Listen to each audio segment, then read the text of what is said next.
نحمده ونستعينه ونستغفره ونعوذ بالله من شرور انفسنا ومن سيئات اعمالنا من يهده الله فلا مضل له ومن يضلل فلا هادي له اشهد ان لا اله الا الله وحده لا شريك له واشهد ان محمدا عبده ورسوله صلى الله تعالى عليه وعلى اله واصحابه وسلم تسليما كثيرا اما بعد فإن خير الكلام كلام الله وخير الهدي هدي رسول الله صلى الله عليه وعلى آله وصحبه وسلم وشر الأمور محدثاتها وكل محدثة بدعة وكل بدعة ضلالة وكل ضلالة في النار. أما بعد. قال الإمام مسلم رحمه الله تعالى في مسنده الصحيح حدثنا يحيى بن يحيى قال أخبرنا حماد بن زيد عن معل بن زياد عن معاوية بن قرة عن معقل بن يسار رضي الله تعالى عنه عن رسول الله صلى الله عليه وعلى آله وصحبه وسلم حال. وحدثناه قتيبة بن سعيد قال حدثنا حماد عن المعل بن زياد رده إلى معاوية بن قرة رده إلى معقل بن يسار رده إلى رسول الله صلى الله عليه وعلى آله وصحبه وسلم أنه قال: العبادة في الهرج كهجرة إليه أو كما قال رحمه الله. In the name of Allah we begin, and in the name of Allah we end things. In the name of Allah we start, and with Allah subhanahu wa ta'ala's name, praising Him, seeking His forgiveness, we end our gatherings, our meals, our lives. We come into this world and we profess the Shahada. And from the virtues of having a good life and living a good life is leaving this world and professing the Shahada. Beginning in the name of Allah, with the name of Allah, and ending things with and by the name of Allah, the Mighty and the Most High, for all of our affairs and all of our matters. With that being said, brothers and sisters in Islam, the subject of today's khutbah is a hadith in Sahih Muslim on the authority of Maqil ibn Yasar. This companion, Maqil, he reported that the Messenger of Allah sallallahu alaihi wasallam said the following words: Al-ibadatu fil harj kahijratin ilayh. Those who worship, those who are observant, those who stay busy and focused with serving Allah, submitting to Allah during Hajj is equal, or their rewards will be equal to those who migrated towards me, those who came to me physically.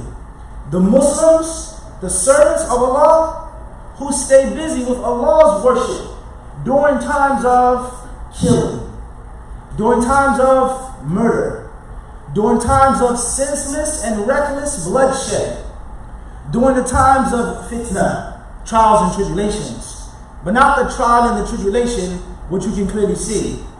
And even if you fall victim to it, even if you become weak and impulsive, you get out of it, you make tawbah, you repent. But the real fitna is what is known as ikhtilatul umur, is when things are mixed up and you don't know what's right and what's wrong. It's mass confusion. Mass confusion. The people, they just don't know and they still act. Or when they're supposed to refrain from acting, they do the opposite. And this is what is called as al-hajj, something that the Prophet ﷺ spoke on in many authentic hadiths. And sometimes the word hajj, what's meant by it, as I said, is murder, bloodshed, which is reckless, which is senseless, and which the murderer doesn't understand why he's killing. And he who's been murdered, he doesn't know why he was killed, why he was murdered. Or times in which there's widespread disobedience, mass consumption of alcohol, fornication, adultery, lesbianism, homosexuality, people worshiping their sexual desires becomes the norm. And the Muslims become confused and dumbfounded. They don't know what to do because they're following their enemies, obeying their enemies, imitating their enemies, too weak to stand up against their enemies. And it becomes harsh, and things become cloudy and mixed. The truth and the falsehood is no longer distinct. So the Muslims who have the ability to remain focused, to stay focused, to worship Allah subhanahu wa ta'ala, they concentrate, they remain sharp when everyone else is dull, mentally and spiritually dull. They will receive a reward which is great. a reward which is grand, a reward which is so enormous. It is equivalent to the companions who left their homes, abandoned their mothers, their fathers, their wives, their children, their shops, their wealth, their money, their land, and they came to a new land, a foreign land, for no other reason, for the sole purpose of meeting the Messenger of Allah. The companions who left Mecca and went to Medina. The companions who left Yemen and went to Medina. The companions that left other places in which they originated, they only went to Medina, not because Medina was the best place, it was the most hospitable place, it was the most advanced city. It wasn't the truth. Rather, when the companions got to Medina, many of them became sick, and many of them became ill, and many of them, they didn't like the setting of Medina. The climate, the atmosphere, the environment, it just wasn't what Mecca was. And the Messenger of Allah, alayhi salatu wasalam, he made dua for Medina similarly, and more than Abraham made dua for Mecca. And he asked Allah to bless Medina in its measurement, in its scale, in its volume. And he asked Allah to make the Medina safe and sound, to make it a sanctuary, just like Ibrahim made dua to Allah subhanahu wa ta'ala. Rabbi ja'al hadha baladan aminan. Make this place a safe place. And those who believe in you, and those who believe in the last day, give them rizq. Give them fruits to eat, sweet fruits to eat, give them sustenance. Give them these things. So the Prophet ﷺ, he made Medina, he invoked Allah to make Medina similar, and in some aspects, better than Mecca. And if that wasn't the case, Medina was not the most hospitable place. And they only left their wealth, their family members, their tribe, their clan, for the Messenger of Allah sallallahu alayhi wa sallam. And we all know there was a time in that Islam in which hijrah was obligatory. Hijrah was mandatory. Hijrah was not an option. And Allah Azza wa Jalla, he sent down many verses in the Quran blaming, censuring, and condemning those who did not make hijrah for the sake of Allah subhanahu wa ta'ala. Allah's earth was spacious enough. فَتُهَاجِرُوا فِيهَا. You didn't have no chance, no ability to leave. You couldn't find a horse, a camel, a donkey, your feet. There was no money that you could scrap together. You loved your wife, your family, your possessions that much, not to make hijrah and support the Messenger of Allah sallallahu alaihi wasallam, and support the Muslims and thicken the ranks of the Muslims and increase the number of the Muslims. So hijrah was mandatory.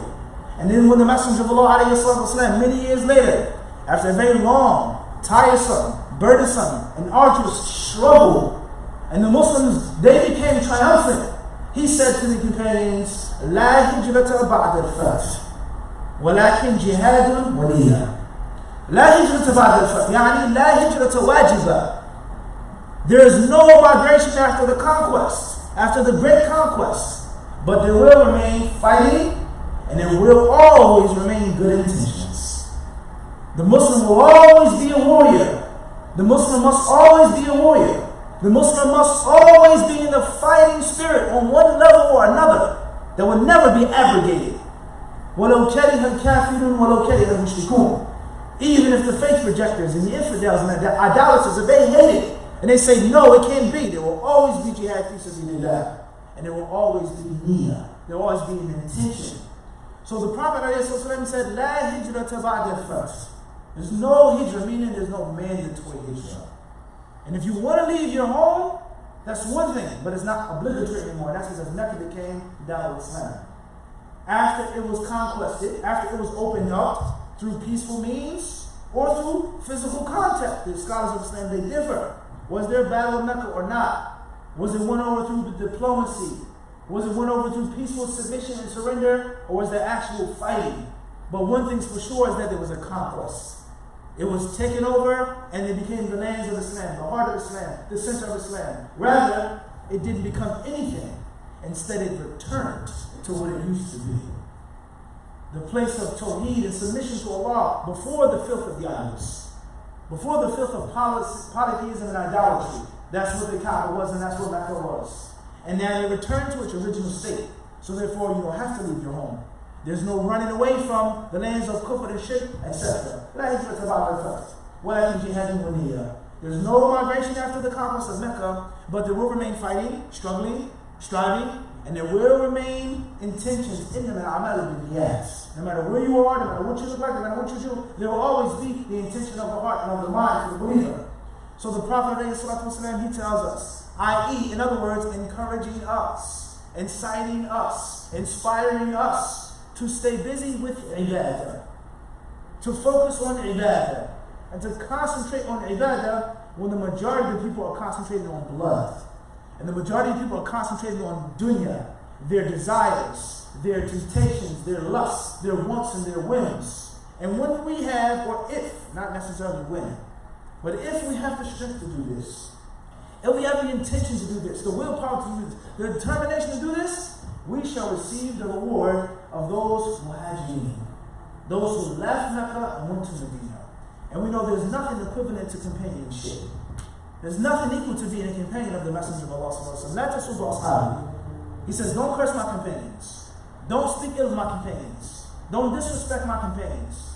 Don't take their names lightly. He swore by Allah subhanahu wa ta'ala is that if you spent in Allah's cause the weight and the stack, the amount of Mount Uhud in gold, مَا بَلَغَ مُدَّ أَحْدِهِمْ وَلَا نَصِيفَهُ, then it wouldn't be equivalent to a handhold, to a handful, a scoop of grain. Can you compare rice to gold, wheat to gold, flour to gold, barley to gold? Can you compare the two? One small tiny earring, one small tiny ring that weighs like a feather may cost the amount of 20 bags of rice, 100 bags of rice. Is this not the case? Flour, it's a trifle, it's no comparison. Let alone an actual golden nugget, let alone a bar of gold. How big is Mount Uhud? How tall is it? How long is it? How much mountain and rock is there? The Prophet ﷺ says if you spent all of that in Allah's cause for gold, it would not equal a handful of grain from Abu Bakr and Umar and Uthman and Ali and Khadija and Ammar and Yasir and Bilal and the rest of the companions that were there from day one. And the Prophet ﷺ, interestingly enough, he said this hadith to two companions. La tasubbu ashabi.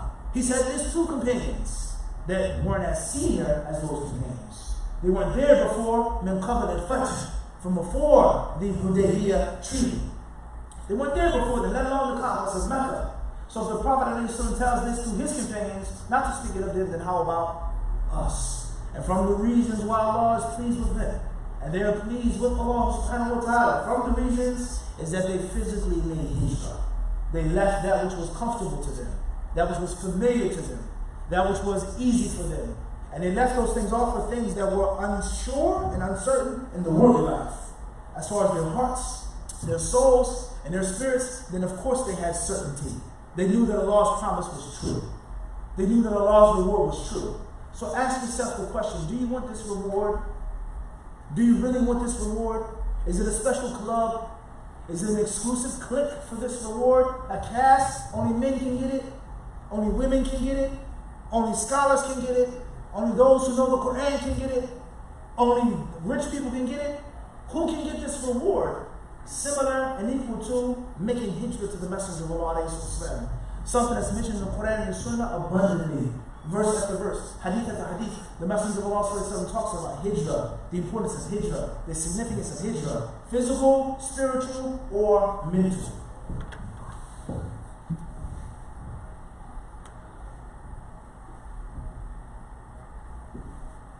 Alhamdulillah wa kafa wa salatullahi wa salamuhu ala ibadihi alladhina istafa ma ba'd. Now of course you're asking the question now, what does the Prophet sallallahu alaihi wasallam mean when he says al-ibadah, worship during times of Hajj? We have explained what Hajj is. Times of killing, murder, bloodshed, confusion, police brutality, political unrest and chaos, a worldwide pandemic. People are dying, people are getting sick. Every day there's new piece of news, new information. The virus is going down, the virus is spiking up, this is opening up, this is closing back down. Is the President of the United States, is he ill, is he sick? Every day, topsy-turvy in the news. A man runs away from the police and they shoot him in the back. 6 times, 5 times, 10 times. He's running away and you gun him down. Someone is killed, a woman is raped, this, that, every day. The world is in a chaotic state, a turbulent state. So we've explained what that is. But now you may ask the question, what is meant by al-ibadah? Worship during the times of chaos, of mayhem, of havoc, of this turbulence. But what's meant by worship? So therefore, with regards to politics, with regards to health, with regards to the economy, with regards to brutality, racism, prejudice, with regards to all of the problems that we have, as we've explained. The thing that I should do to receive the reward of making the hijrah to the Prophet, of migrating to Medina, is prayer. Let me stay in my home. I'll make my fajr, I'll make my dhuhr, my asr, my maghrib, my isha, I'll make my duha, I'll make my witr. That's what ibadah, that's what's meant by the Prophet, worship, it's just prayer. And I should stay in my home, I shouldn't say anything, I shouldn't do anything, I shouldn't speak out, I should just pray. The Prophet ﷺ, he did not say, as-salatu fil hajji kil hijrat ilayha. Or, rather, I'll just give my money.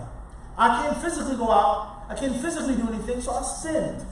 I'll send you, I'll cash out you the money, I'll donate the money, I'll give the money fi sabilillah. And that's what's meant by the Prophet ﷺ's words, al-ibadatu fil hajj. The Messenger of Allah ﷺ, he did not say that. He didn't say that. He didn't say spending, nafaqah, sadaqah, hajj, ilm. I'll only teach classes. I'll lecture, I'll speak about it, I'll talk about changing the world from my chair, from my live stream. He didn't say that. Rather, he said al-ibadah, worship. Worship. Including each and every single type of worship. The worship which is obligatory, first and foremost. And secondly, the worship which is recommended. And thirdly, the worship that you're most naturally inclined towards. Listen carefully to these words. Number one, the mandatory worship for which there is no option. Number two is the worship which is voluntary. You want to do it, you don't want to do it, no problem. Last but not least is the worship that you're most naturally inclined towards. You're a scholar. You like to read, you like to teach. You're a Quran teacher. You're a physical warrior. You're strong. You're a political man. You have the gift of gab. You have a silver tongue. You know how to talk to people. You know how to speak to people. You know how to raise funds. You know how to manage money. You're a builder. Your hands, the genius of you is in your hands. You know how to make it, set it up, paint it. You know how to decorate. Everyone has something that they're naturally inclined towards. And some of us, some of you, have been blessed by Allah to have more than one talent. You're a cook.